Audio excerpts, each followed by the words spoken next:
Hello, good Hi, afternoon. hello. How are you? Good, good. Everything's okay. How are you? Everything?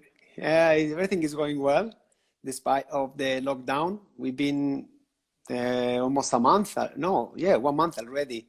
Yeah, I And know. I came from Spain and I also was in quarantine during all this period. So, yes, but it's everything will be fine. So, what about you? so sitting here You're in and Moscow? I'm in Moscow, yes. So now is a great opportunity to do some analysis of the data and write papers. And so we finished one paper already, and we just sent it yesterday. And so it also related to the altitude training and hypoxic dose quantification. So hope to have it soon published. And yes, now it's a great opportunity for us to analyze data and to work a little as more as a scientist and less than practitioners. Practitioner. Yeah, I was saying I'm working more than before, despite of not having the trips and the travels and all the courses and everything. So I cannot understand how people is getting bored at home because I cannot cope with all the courses that are online, all the talks that people is doing, like the one we are just hosting now. It's just crazy times, but yeah, we need to see the positive sides, the positive side, and yeah, just take advantage of this period. Then we will Yeah, start with the that's trips true. again. So That's first, true. first of all, I would like to thank you for taking the time of joining this initiative, the Coffee Talks. And this is the third week I'm doing them, and I can say so far they have been extremely well welcomed by those who are now listening to us. So yeah, I know you're, as you well said, you're busy. So thank you very much for taking the time to join me for this hour.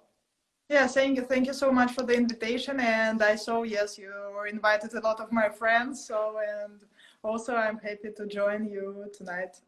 Good. So first of all, I would like you to introduce yourself because who better than you to explain well, what you do and your sport background, etc., etc.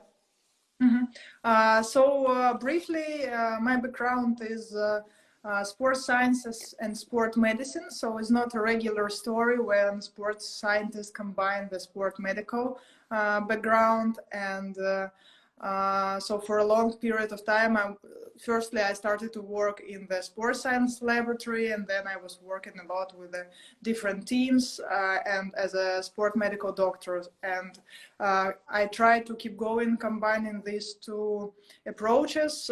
When athletes need my help as a sport medical doctor, when they are ill, so I provide them this type of approach. And when they are okay, but they would love to enhance their performance in the legal way, so I try the ways how with the science and with the latest research I can help them to improve their performance and show very best potential that they can show. So, and from my point of view, altitude training so is one of the perfect tools for the performance enhancement. And I'm working in this field already more than 10 years.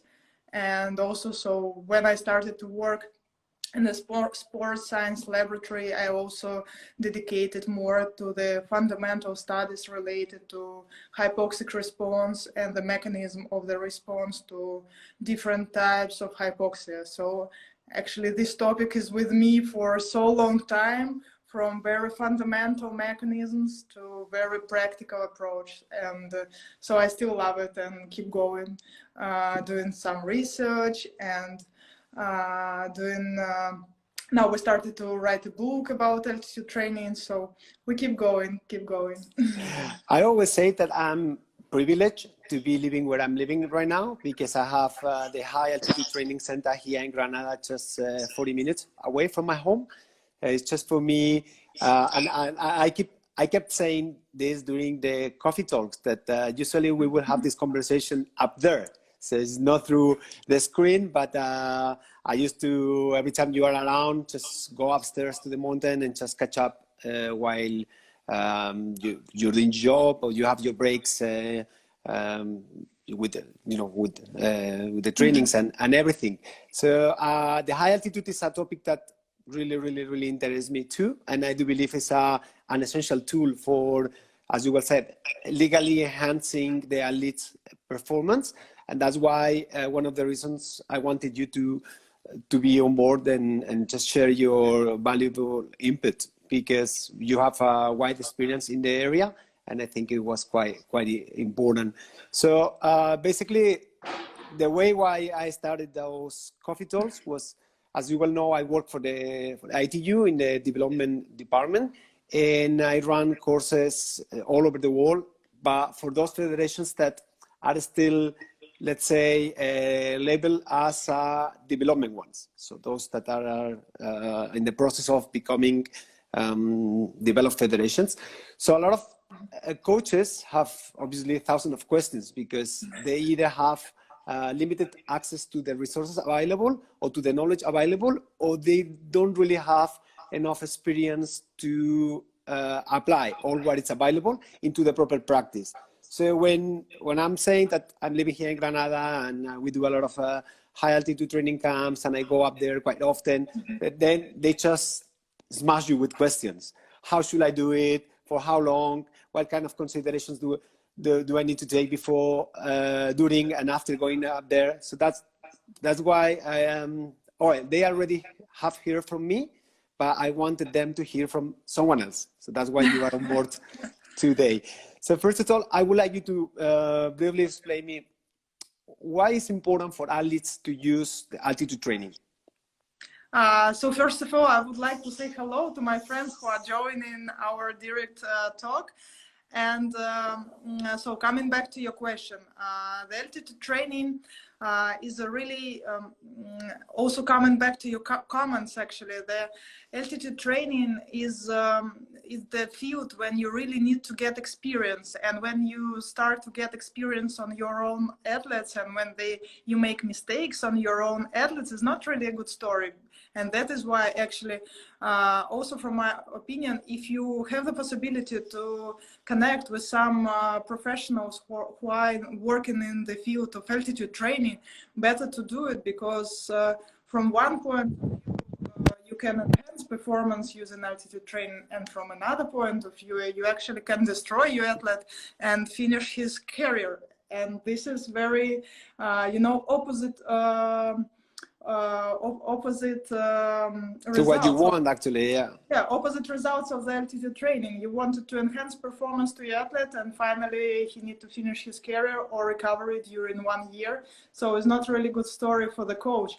And of course, I know a lot of coaches who did these mistakes and who are really scared about the altitude training and its application. And of course, a lot of coaches, they have a lot of questions about altitude training, because there are too many variables that you should control or you should know to actually help athlete to benefit from this type of training.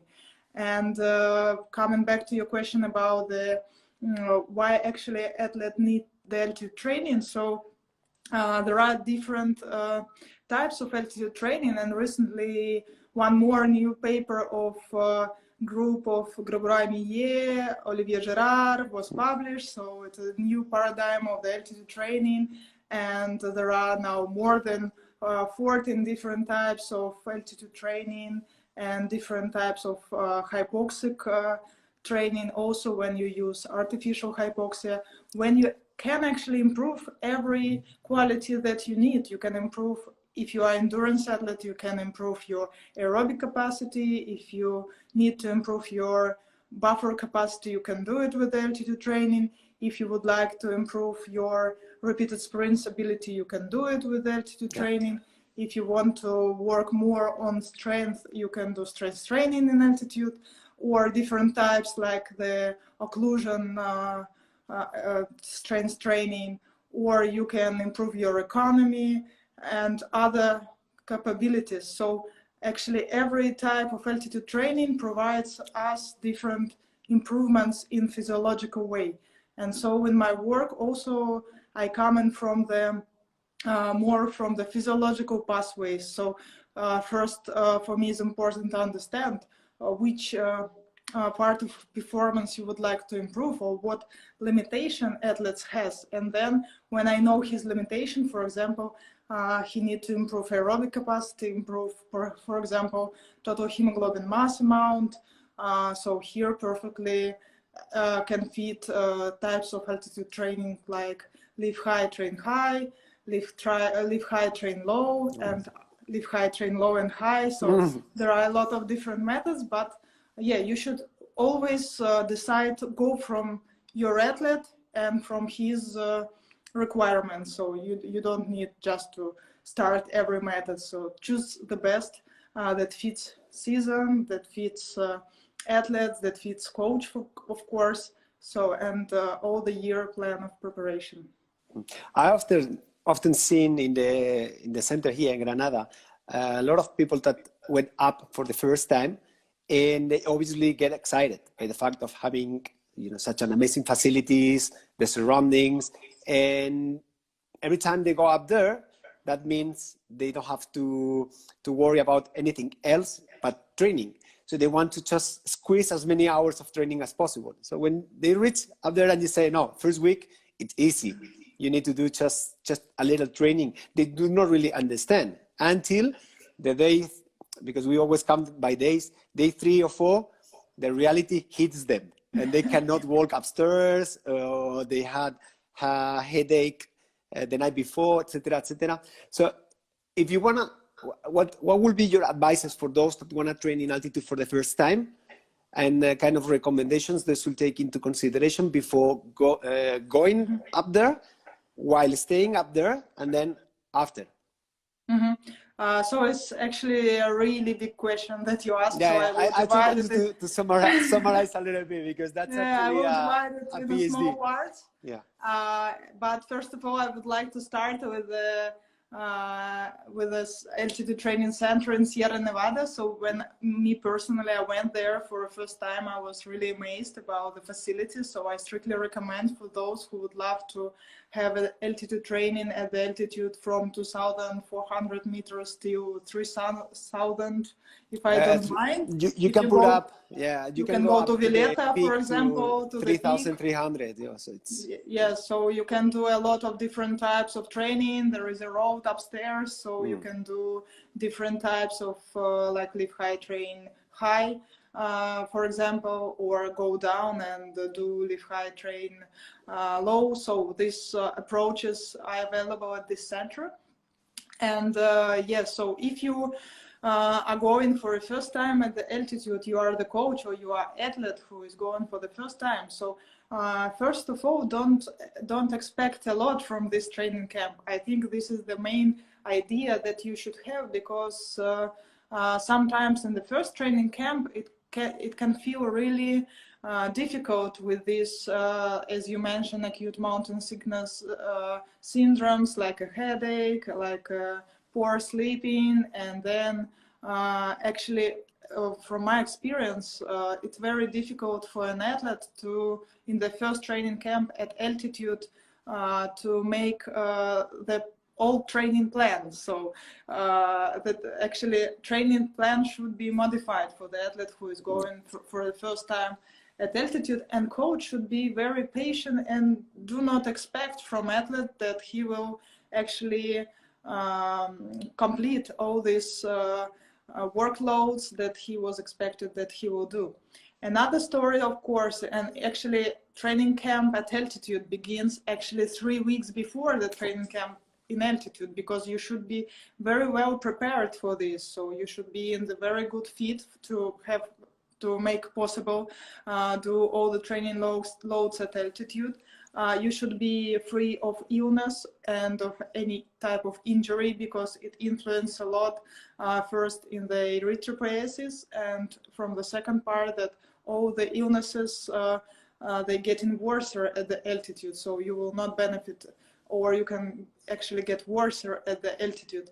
And then the third thing is about the availability of the substrate. The main substrate that we need, that body needs at altitude, is iron to produce erythrocytes. So if the levels of iron are low, like around 10-15 nanograms, so it's not enough to produce enough erythrocytes, and this is anemic athletes. So first of all, they should do biochemistry analysis, understand that all the levels of the ferritin, iron, transferrin, and others are in the target zones. For example, the ferritin levels now are recommended to have in athletes more than 30 nanograms, and then so if it's low, you should have time to increase this substrate, because if you do test like 1 day before or 2 days before the altitude, so you will not have time to take any kind of to make any changes.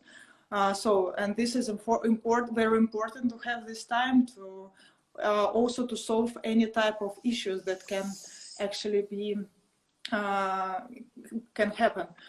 And also another story is, of course, to do some briefing with athletes before the altitude, because sometimes athlete doesn't know that it can be cold or that the weather can change very rapidly at altitude. So it can be sunny, but in the moment, actually it can be a snowstorm in every time. So they should be prepared also with the clothes and actually also psychologically to this environment. And also, I think it's really good to also make some briefing before the first time of the altitude with the athlete, that you can feel this, for example, symptoms. And there is a very good one, Lake Lewis questionnaire, that actually helped to see how severe the mountain sickness is. So it's questions about headache, about how do you sleep, how do you feel, how is your stomach, and things. Very, very simple question. You answered like from 0 to 5, and here so you have all the information about the athlete.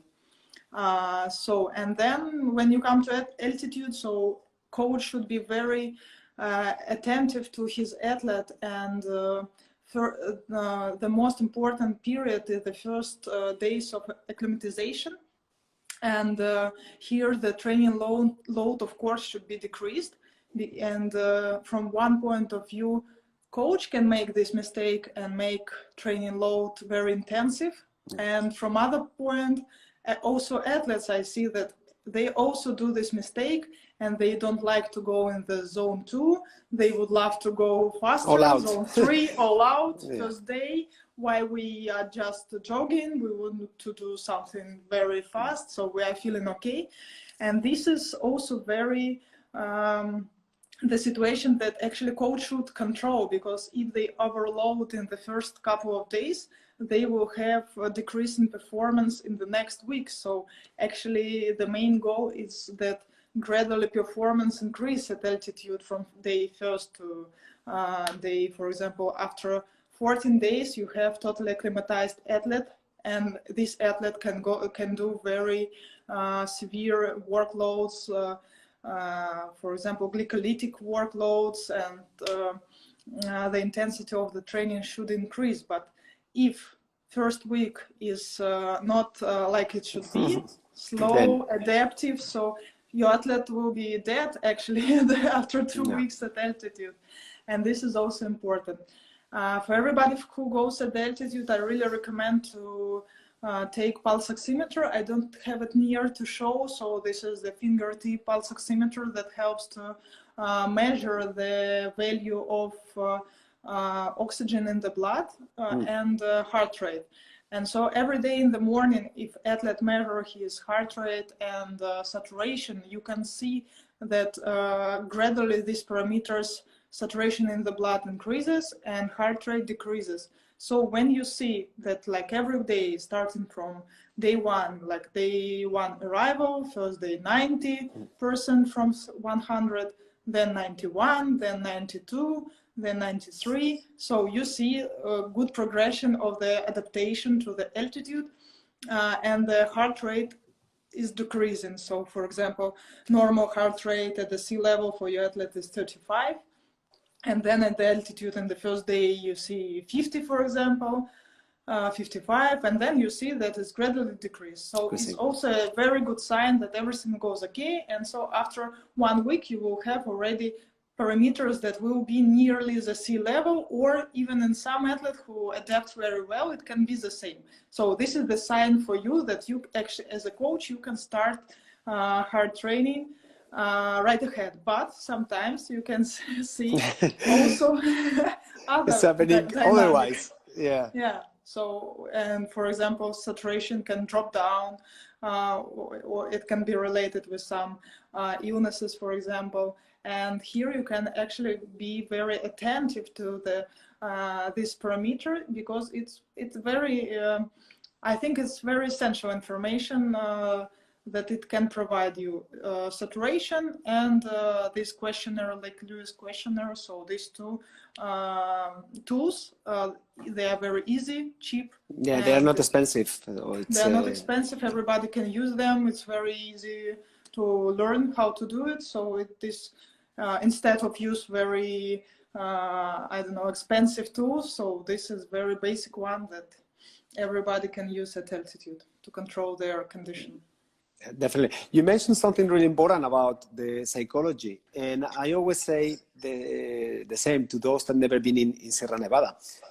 It looks amazing on Instagram, the sunset, the facility, etc., etc. But when you are up there for over 15 days, there is no fun at all, because there's a lot of time off that you can't do anything, because for those that never been in there are no clubs, or there's not any place where you can go and party.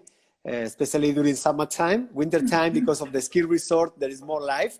But summertime is you, the other athletes, and some wild goats that can be found, and cows that can be found around. So psychologically speaking, it's also a challenging time for athletes. Right? Yeah, that's true. So I think also this is a very important role of the coach and of the team. So first of all, actually, the team should be supportive between each other. It's very important, actually, in every sport. And the second story is about coach should be attentive to their athletes and try to also to create some very great environment to sustain this like isolation.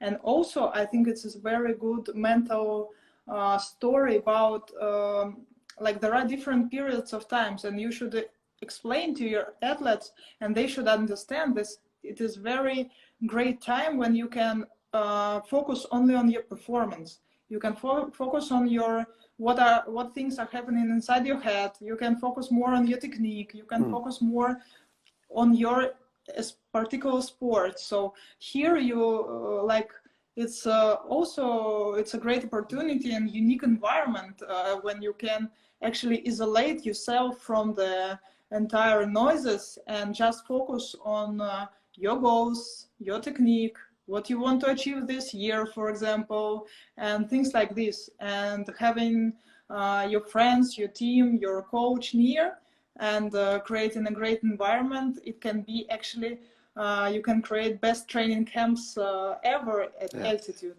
And I really love, actually, also we go a lot in Font-Romeu, for example. It's 1,800 meters in France training camp. So it's like, it's very separated from the life. You go there, you like go to the moon. So nobody there is very isolated part. But there you get used to this type of life. You get used that you are here more focused on your job, on your goals, and then it's really great. And actually, it's one of the best and more effective training camps that we have had during the season because of this. Yeah. Once you come down from the mountain, is there any kind of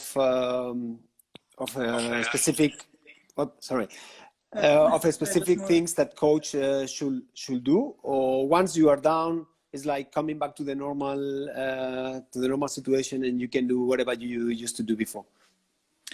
So here also, yes, it's very important to go through the whole step and make the also individualization of the altitude training. And I didn't say that one of the most important tools for the understanding how athlete actually reacted to the altitude is to measure total hemoglobin mass. So I strictly recommend to everybody do this measurement before the altitude. And this is the measurement that coach should do after, to understand when actually his athletes is making peak performance after the altitude. And actually going down to the altitude is also it's also starting not when you are already going down from altitude training camp. It actually starts a little bit before, actually a couple of days before. So coach should change his training loads, like he's tapering athlete for the competitions. So he should decrease volume and a bit decrease of the intensity. This will help to avoid the influence on the immune function of the athlete, because also this change of the environment influence a lot in the immune function. So, and will be not really good story to have athlete after a training camp and after gaining all his adaptation to have him ill after the altitude training camp. And this is one very important thing. And then the second one, of course, it's about reacclimatization period. So there are, and it very, one of the most important questions is about, like, for coaches who is using altitude training for the tapering for the performance for the competition. So it's very important to know when is decrease of performance of his athlete, when is increase of performance of his athlete. And like there are like regular standard days that we know, for example, like day 3, 4, then we have decrease about day 7 till day 12, and then after, like, to be very sure, everybody is starting after then day 14. But so here there is no like yes, any golden rule that will not change these days. So and of course, with every athlete, it's very important to individualize this approach. And for the coaches who work for a long period of time with their athletes, and for the athletes who has very long experiences in altitude training, so everybody is knowing, you know, days of the peaking after the altitude. And so, for example, this paper that I mentioned in the very beginning, our idea was to develop the mathematical model for the prediction of the peak performance after the altitude. And actually, we did it. Now we tested. Yeah, and it will be, I think it will be like one of the answers to the question of the coaches. Actually, when is the peak performance for my athletes after the altitude? So, so for everyone, it's like the question about only of guessing and trying and about the experience. So it's very important to know these days. It's very important to understand when your athlete is peaking performance, and it's very important to understand when is the decrease of performance, to not put starts on these days. And there are also different combination that also coaches can use after the altitude training. For example, the combination of the hypoxia and heat is working very well, and because of the physiological adaptation. So, for example, you go to the altitude to increase your total hemoglobin mass amount, and then you go to the heat to increase your blood volume. They are related in the linear relationship, so you will gain in these two environments a lot. So, but there is always a but. yeah, there is always a but, because so like everybody should be ready for this. Like athletes should be ready, because it's very it's environmental stress is very can be severe, and some athletes, they sustain very good altitude but not sustain good heat. Some athletes sustain good heat but not sustain good altitude. So like in my practice, I met a lot of athletes who hated altitude. But for example, they hated this because so many mistakes were done, Yeah. actually. And I heard a lot of athletes who told me that we are non-responders to the altitude. But I was asking, but why you think you are non-responders? You did genetic tests or what? Oh no, I didn't have any performance enhancement enhancement effect after the altitude. But this is doesn't mean actually that athletes doesn't respond. So and for me, it's when athlete didn't have any performance increment after the altitude. It's actually a question for me, but why he didn't have it? So I should analyze all the data and understand where was the mistake, if it was. So where was the problem? So what we should change for the next time? Maybe, for example, this altitude wasn't enough for him to have any reaction. So he went Stimulus. 1,800 meters, but maybe he need to go Higher. to 2,000 meters, for example. Yes. Or maybe it can be opposite story. Maybe it's too high for him. So maybe he should start with a lower altitude and go first to very low altitude, like 1,400 meters, and just adapt and see how your body reacts to this small altitude, and then only keep going to the higher altitude. So like gradually adapt to the altitude. So this is very long story. Yeah, definitely. And I do agree with you, because a lot of people, and this is my next question, but before I jump into this one, a lot of people said, no, I went to altitude once and it didn't work. And you start asking questions like, okay, but have you measured your iron levels before going up there? No, I didn't. So perhaps, as you well said, if you don't have enough iron in your body, you're not gonna generate any new red blood cells. So that's more than proven already. So it's yeah. There's some basic things, but for example, you have a lot of iron, but you have not a lot of B12 or folic acid, so it will not work. It will not work. Yeah. So it's not as simple as just going up to the mountain and kill yourself up there. So there's a lot of science in behind that.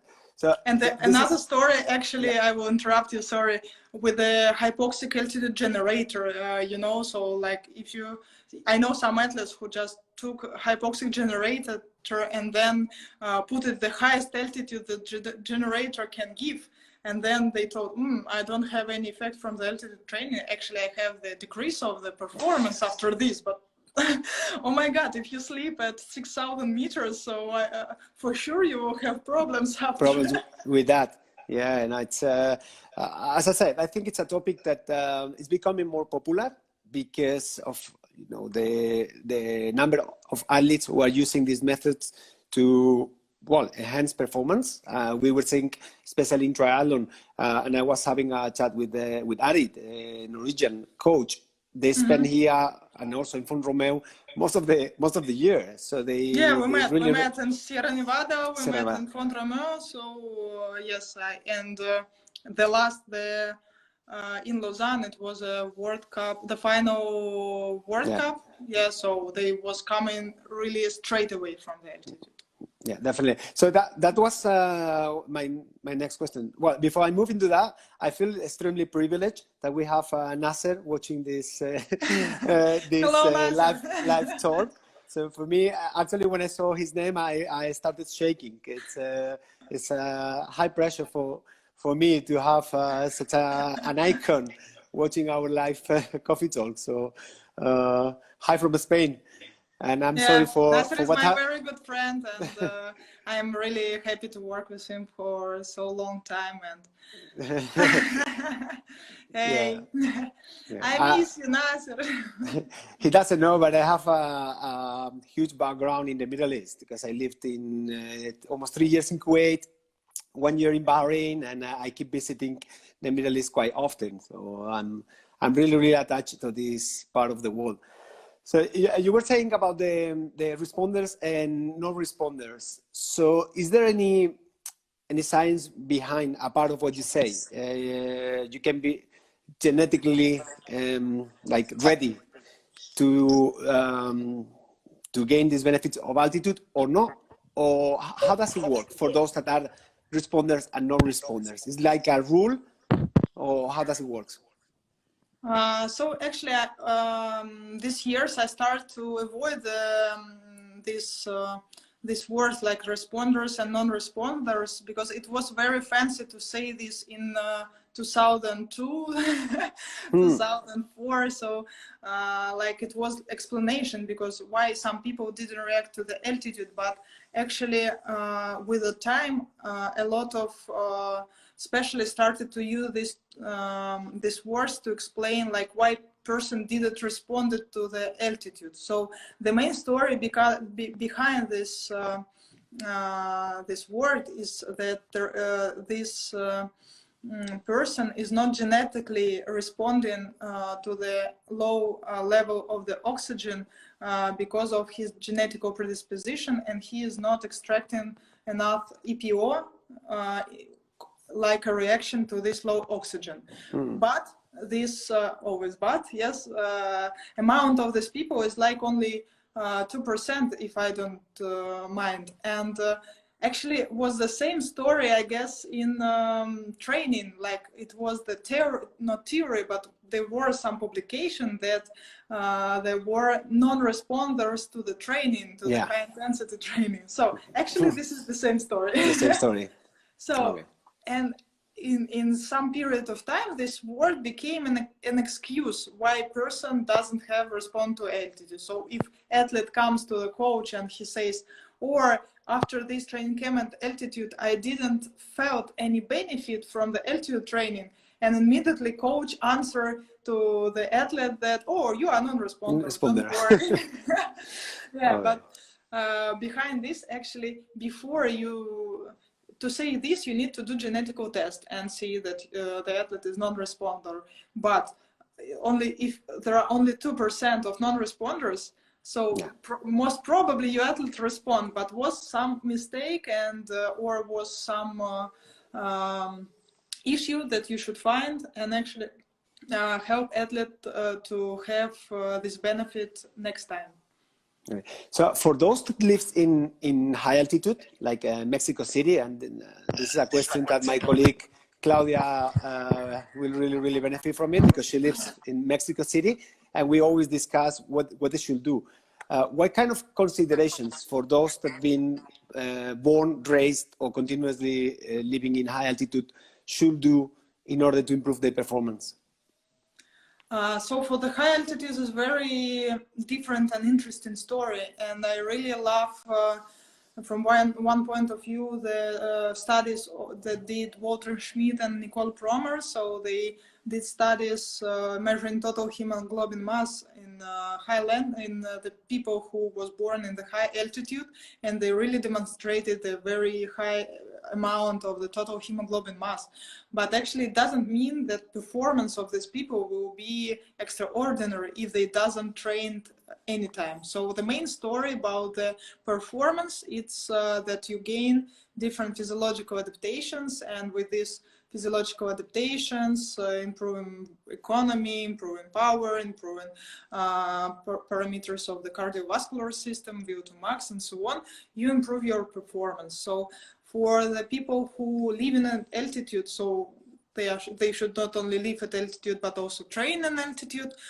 And there is about other issue for the athletes who is living at altitude, training at altitude but coming back to the lowlands. So for them it's also very important actually to not be too long on the lowland, because they are actually in some period of time they start to lose their hematological, for example, adaptation that they gained in the altitude, and through some period of time actually they should come back to the altitude to not to lose their adaptation that they gained already. So of course they have some, if they was raised at altitude and they was training at altitude, like we have amazing examples of the Eton Kenya and a lot of athletes coming from the middle altitude, and they have some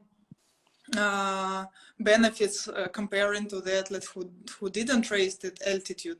But they need to keep going, being at altitude to promote their physiological adaptation, and sometimes they need to go higher to have better physiological adaptation. It's always like with the training. So for athlete who achieved his very high potential level, so he need to improve more his training load and training intensity to keep going this impulse of the training load very high.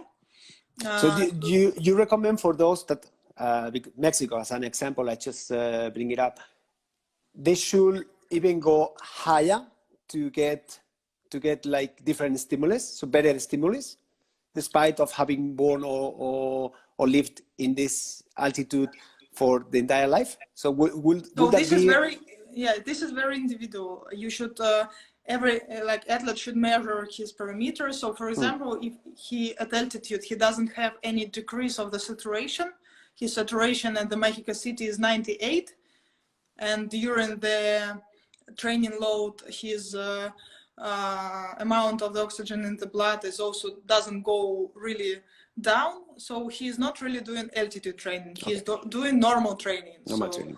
Yeah, so if he doesn't have a hypoxic impulse, he doesn't have any response for this type of the impulse. The same story with the training dose. If you don't have enough training dose, you will not your body, your physiological mechanism, they will not respond to this dose. So that's quite interesting. So it's it's like dose response story, not linear, but so it's for you, it's key to measure, to continuously measure the physiological parameters in order to see whether there is an adaptation, there is a response or not, right? Yes. And this is your role as a doctor when you go to the high altitude camps, if I'm not wrong.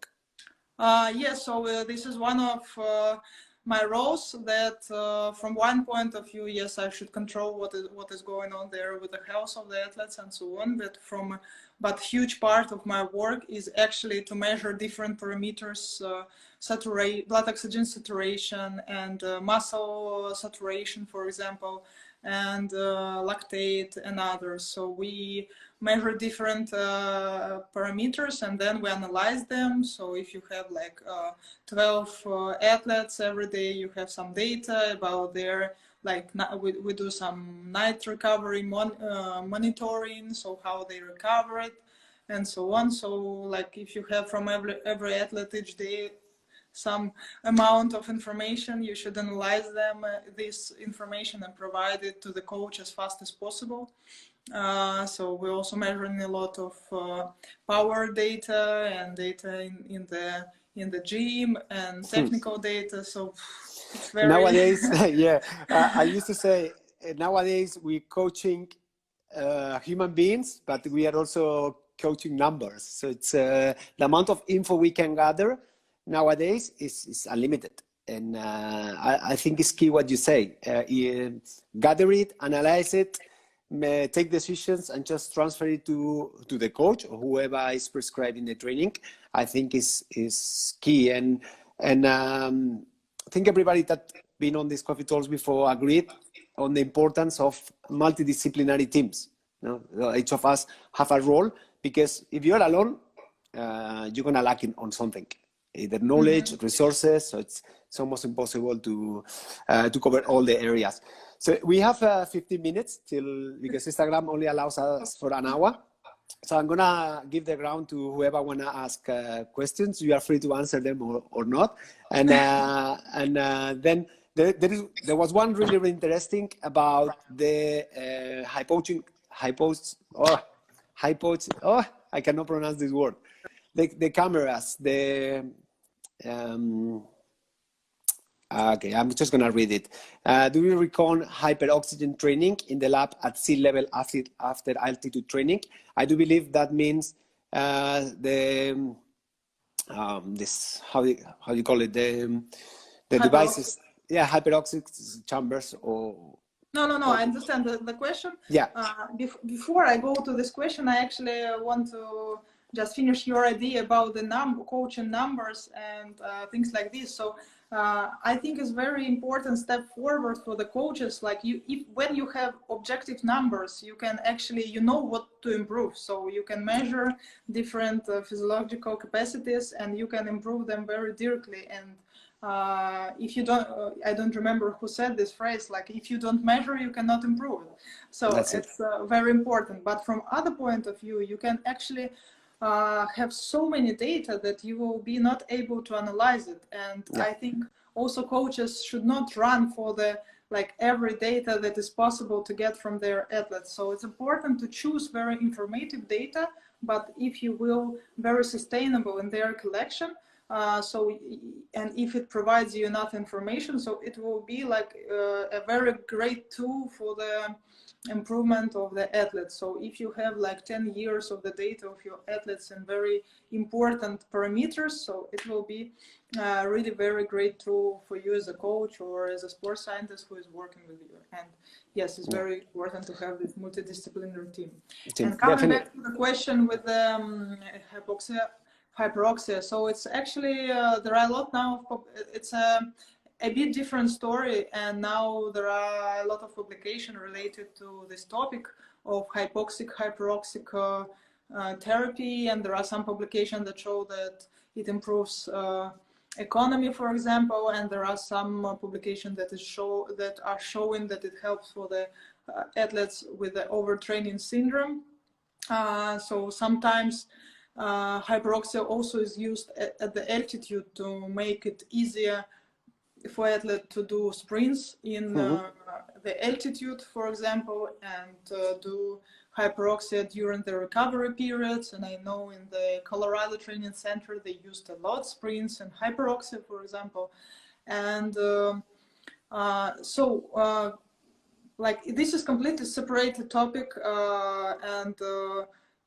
I think here is nothing to do with hypoxic training, but this tool is also very interesting and can be used. And hypoxic hyperoxic training, for example, from the physiological mechanism is very good for the stability of the membranes. So if you would love to work more on the antioxidant pathway, so this can help a lot. But from the other point of view, so if there is a redox stress, athlete can also suffer from this. Coming to this method, you should understand why you use it and when you need it and why the you consequences. need it. So, yes, definitely. Good. So there's another question that says, if you have any experience with athletes who have competed at sea level the following day or 2 days after coming back from altitude. You said yes. You just said the best days are day 3 and 4, and then from no, not best day, bad days. Sorry, bad days. Sorry, you said that. Bad days. I got it wrong. I need to read your paper. So this is very individual for the athletes. So some athletes, they can actually is a bit risky situation. So for athletes should understand the risk that they come down, and they will, if they understand that, and they know, it's very important, if they know when coming back from the altitude they are feeling great at the first and second day, and they can compete and show their best performance, so they can do it. And I had athletes who 100% knowing that first and second day the very best day for them. And also I had some athletes for whom day 14 was worse than the first and second day. So I from my athletes, I have some that that we know that they should compete, they should stop altitude or hypoxic training, go down and compete immediately, and it will, this approach will be best for them. So this like this only the question of the experience. And then I know athletes who have compete on the day 3 or 4, and for them these days are not really the worst days of the performance. It's for them regular performance, but they have decrease on day 5 or 6. So here the one thing that you should remember, that there is always risk that this first week is not a really best performance can happen. But if you are sure that it will happen, so and you Go try for it, it. not like you are self-confident and I'm sure that the best performance will be. No, you already tried this, and you understood that yes. So I'm showing a good performance in these first, second days. Why not? You can also do it before important competition, but trying before. So why not? Yeah. I had this conversation with Javier Arguelles is the biomechanic in the higher altitude center in Granada, and he said, because he's been working there for almost 10 years, if not more, and has also a huge experience in high altitude. He said he have seen everything, like people competing at the best on day 1, day 2, day 3. So it's actually really, really individual as everything in training. So there are not like rules that can be applied to everybody. So it's best is just to try. If it works. If it doesn't, just find another strategy. That's I think what is important. Yes, that's true. That is why I'm not also, when I just started to work with altitude training, so I was more categorized with this story. But then after years of the practice, I understood that here, yes, it's always you should try and understand what is best for your athlete, or if athlete is trying to understand for himself, he should actually understand what is best for him. Okay. Because you also do a lot of research, if you had to give an advice to the development coaches who are always seeking for information and resources and new ways of increasing the knowledge, where they should go and find this kind of info? So I don't know, for me it can be very difficult to advise because me personally as a scientist, I'm going to the pubmed.com, and there I just go through the papers, and then so as I am for a long period of time, I'm in following different topics, so I understand what, and I'm looking what new, like every Friday I look at what new we have in altitude training. For example, you put keywords like altitude training, so I know, so this week we had this new paper on altitude training.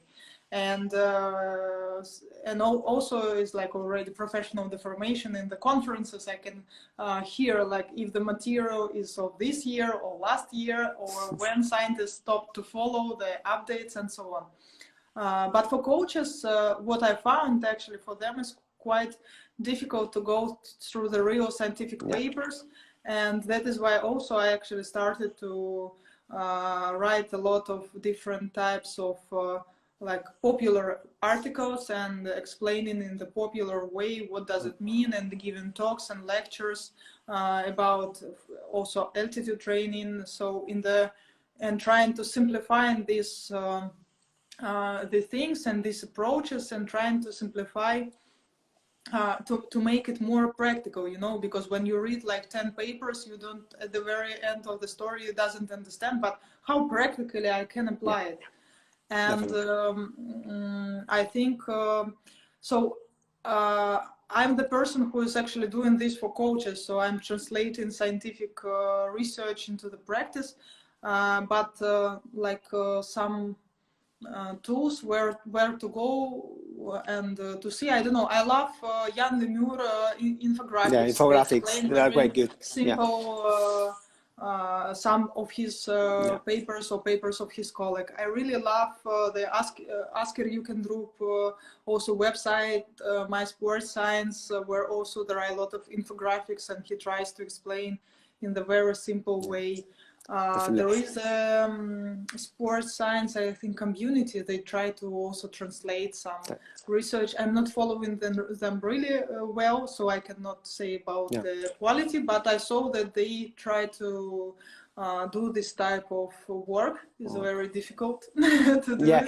No, I saw you were writing some mini posts on your Instagram regarding different topics.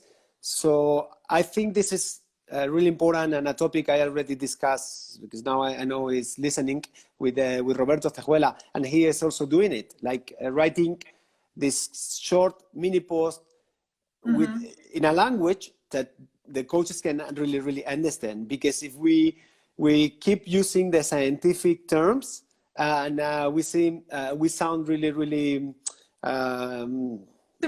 scientific, then the message is not reaching, because not everybody has an academic background. So I think this is it takes time away from us, and but I think it's something we should all start doing in order to bridge this gap between the science and the proper practice, because I do believe there is a huge gap that not everybody, if they go through a paper, can understand it. So thank you very much for doing that, because I think it's quite valuable.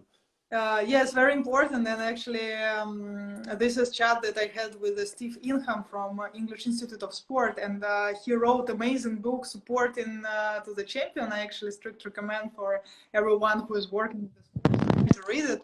And so he told me the story when he was a student and he came to the to working with the rowing UK team. So he came, and one of the athletes, who is I think gold medalist, asked him about like, what should I do?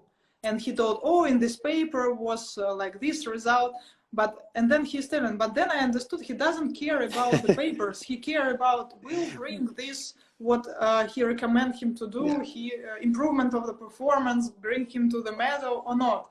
And then this story also a bit changed my approach and changed my understanding, because when you are in the laboratory and when you go to the ECSS and different conferences, so it's very important speak like a scientist, showing great results of your study in very proper way.